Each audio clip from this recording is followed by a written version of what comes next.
ಓಂ ನಮಃ ಶಿವಾಯ. ತವೈ ಬ್ರಹ್ಮಾದೀನಂ ಜಯ ಜಯ ವಚೋಭಿರ್ನಿಯಮಿನಾಂ ಗಣಾನಾಂ ಕೇಳಿಭಿರ್ಮದಕಲಮಹೋಕ್ಷಸ್ಯ ಕಕುದಿ ಸ್ಥಿತಂ ನೀಲಗ್ರೀವಂ ತ್ರಿನಯನಂ ಮುಮಾಶ್ಲಿಷ್ಟವಪುಷಂ ಕದಾ ತ್ವಂ ಪಶ್ಯೇಯಂ ಕರಧೃತಮೃಗಂ ಖಂಡಪರಸುಂ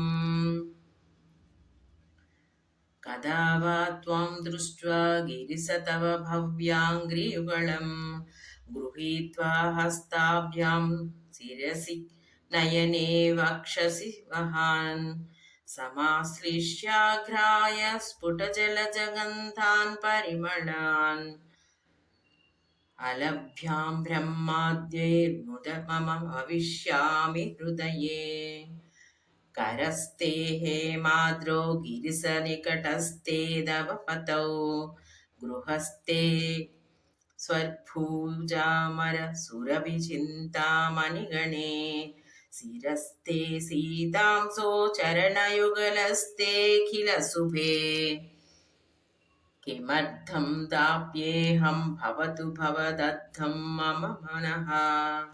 ओम नमः शिवाय. हर हर महादेव. शंभो शंकर.